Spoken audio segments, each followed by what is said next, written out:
Greetings, folks. This is Mason Weaver with Stay Right or Be Left. Almost the end of the year, December 28th, 2018. I want to end this year with a little bit of news and information. This is a news program. I don't talk about breaking news too often, and I don't talk about the news you normally hear in the media. But I do want to talk to you about what's going on and what I think is the hidden jewels that we can take out of what happened in 2017. In 2017, we woke up. In 2017, we gave notice. We served notice. There is no elite class. There is no special class of people. There are no power brokers in America. It is we the people. We know that. We've always known that. We've been too shy, too beaten down, too scared to speak up and stand up for who we are, except for 2017 when we finally stood up and said, we have had enough. I'm so proud of you guys. I'm so proud of you standing up and standing firm. The response from the lewd left, the loony lewd left. The response from the beggars. The response from those who feel low self-esteem. The response has been the same they've always had, buddy. They've always been fearful, and they always turned to violent. Many of you don't know my background, my history, so let me kind of get to what I am, who I am, how I got to what I am. I was a Berkeley radical revolutionary. I was a student militant.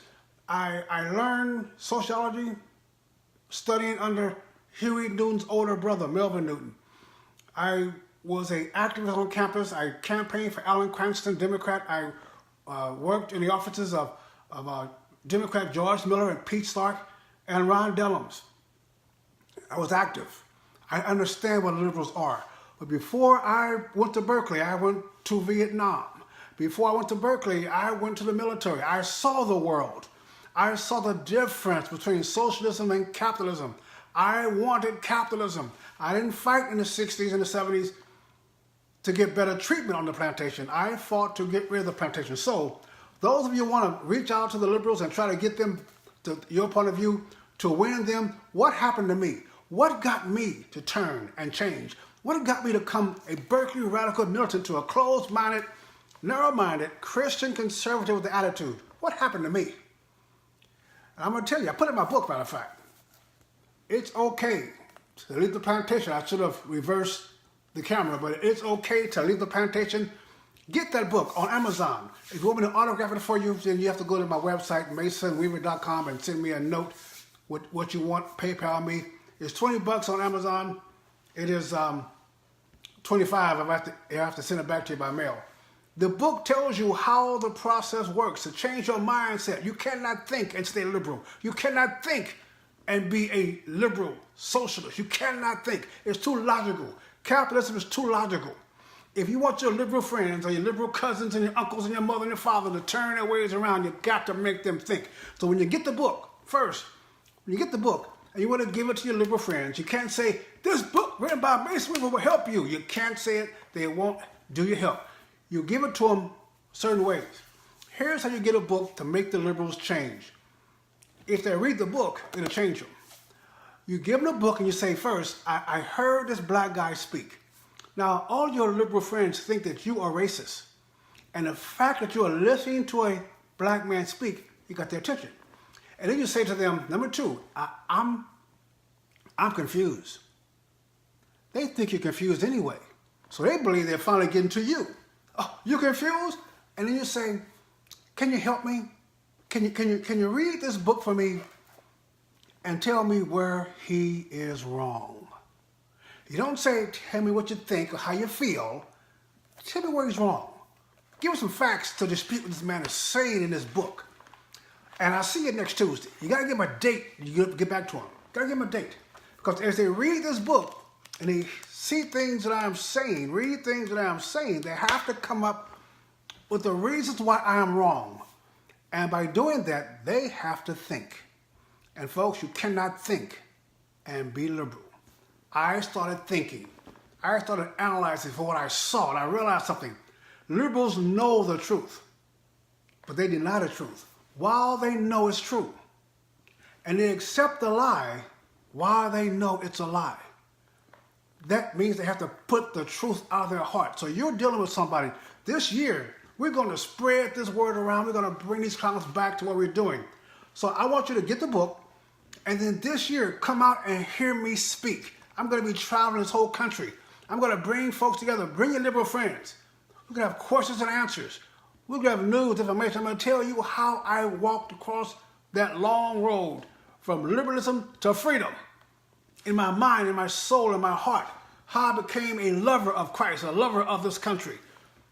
Meet me in Raleigh, the 19th, the day before the 1-year anniversary of Donald Trump's inauguration in Raleigh, North Carolina, 2018.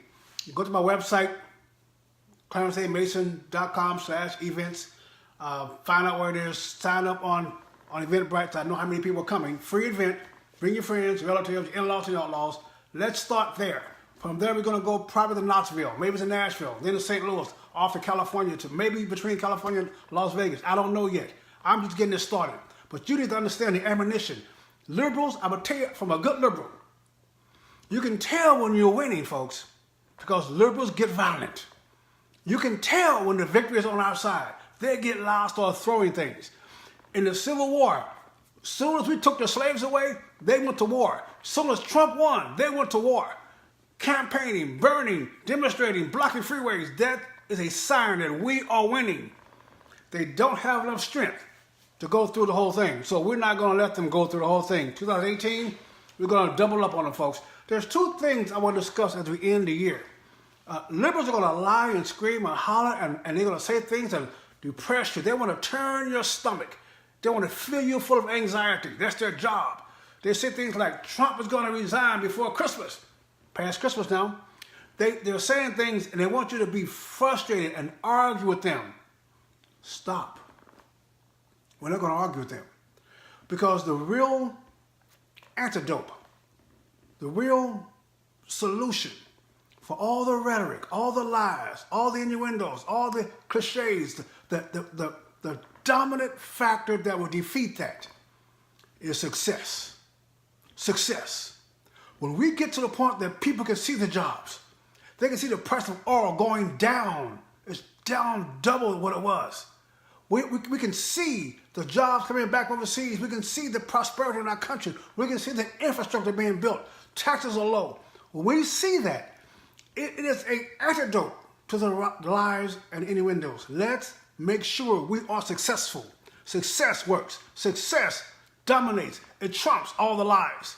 It trumps the lies. So this year, folks, tell you something about this.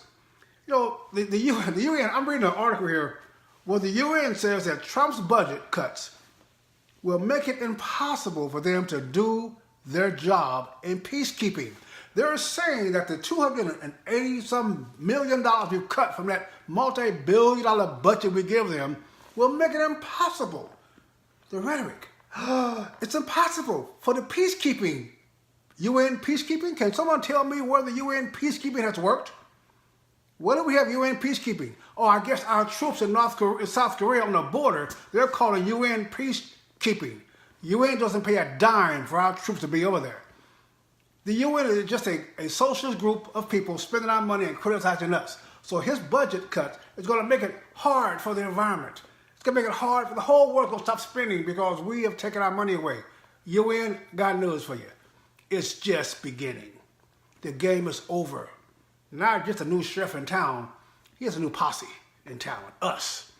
And let me tell you something that he is too diplomatic to tell you, UN. We don't care about your lying, cheating, stealing, self-interest. We don't care about your gambling and your thugs and your bribery. We don't care about you paying off socialist liberal groups. We don't care about you being against the American culture. We don't care, UN. We're going to tame you or we're going to put you back out in the woods. We are done with you. We're done in negotiating. You're not on our side. You're on the side of destruction. We're on the side of construction. So UN, the $280-some million we took from you, we stopped budgeting for you, won't be all. Guess what? We have a new theater. It's going to help this country. The biggest thing Donald Trump has done to help the economy in America, the biggest and last reported thing he has done is open up our oil company to compete, taking American resources to the world and competing. The reason your gas prices was close to $4 a gallon a few years ago is now below 2 some places? Because we, Americans, are using American oil, American power, American energy, and we, America, are competing to the world, and we have dominated the world in energy. Saudi Arabia, when we had the frackings first started, Saudi Arabia came out and tried to kill the industry. They dumped oil on the open market, make it so cheap that these fracking companies could not compete economically, hoping, intending, even stating they were going to put them out of business. And Barack Obama just sat there and watched our oil resources drain and drain and drain. Obama helped that by shutting down oil rigs in the Gulf after that BT fire. Hundreds of oil rigs pulled up off our territory and flowed them behind to other countries in the Gulf and pumped oil for them. Our oil reserves are draining. Trump came in power, opened up South Dakota. Man, we are now, in 2011, we had 5,643 barrels, 1,000 barrels of oil produced annually. In 2016, we got 8,856. Just understanding what's happening in our country. We are expanding. We're now a world dominant oil production company. And because we have so much oil in our nation now, look what it does for our industry. The cost of doing business is less. The cost of manufacturing is less. The cost of shipping is less. The cost of you driving to work is less. And everything made of oil byproducts is less. The cost of America to be Americans is less because of this abundance of oil. We have an overabundance of oil, and now we're going to sell it to the world and keep our prices low. Now there's no more economic boycott or economic blackmail from Russia to Eastern Europe. There's no more. We got Venezuela drying up. Shows you the difference between a capitalist country and a socialist country. Venezuela has more oil than almost any country in the world. So why are they dirt broke? Why are people starving, literally starving in the streets? Why are they fleeing this country? They had so much oil revenue. Socialism keeps the money at the top. Doesn't just flow down from the top. They keep the money at the top. So Donald Trump has opened up our oil resources, have allowed us to become a rich and powerful nation.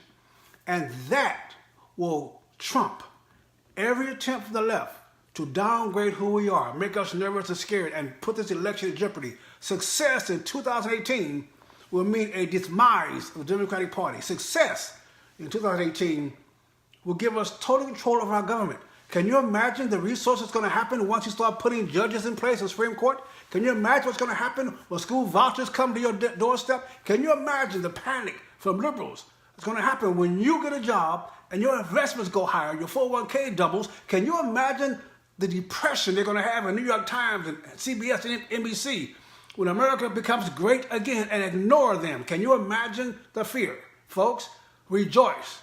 2018 is coming, and we will be great again. God bless you. This is Mason Weaver. Stay right. See you in January in Raleigh. I'll see you there. Stay right or be left. Eternity is a long time to be wrong. God bless you.